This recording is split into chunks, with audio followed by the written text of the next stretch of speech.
Doctor यादू Singh cardiologist हैं। 1991 से Sydney में बसे हैं। इनके 2 बच्चे हैं जो पब्लिक ट्रांसपोर्ट्स का इस्तेमाल करते हैं। डॉक्टर सिंह को लगता है कि हाल के दिनों में जिन हमलों की चर्चा हुई वो ज्यादातर अपराध के मामले हैं। उनके साथ भी कुछ ऐसे वाकये हुए जिन्हें वो नस्लवादी नहीं मानते।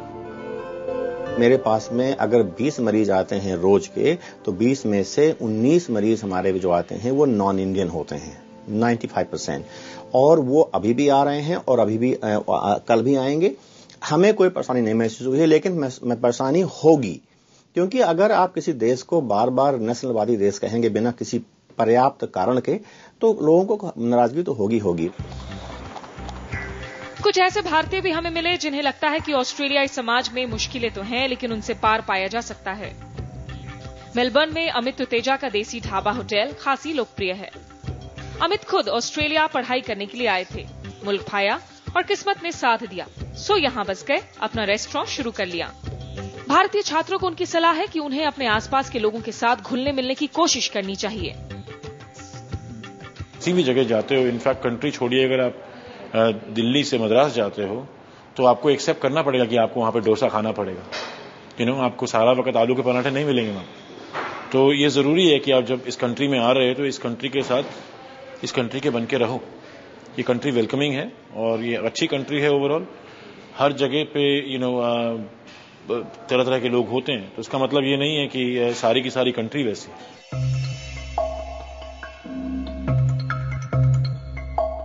बहरहाल पिछले 1.5-2 सालों में हमलों की वारदातें ऑस्ट्रेलिया में बसे इन भारतीयों के लिए भी चिंता का सबब है।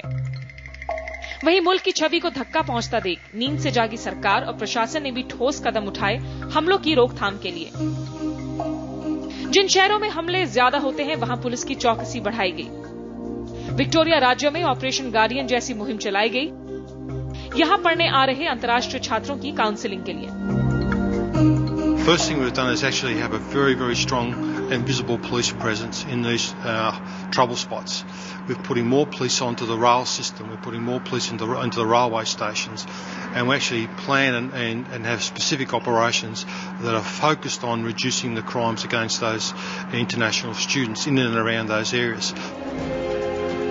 ऑस्ट्रेलिया पुलिस के लिए सबसे बड़ी चुनौती है उस मानसिकता से लड़ना जो मुल्क पर नस्लवाद का ठप्पा लगाती है।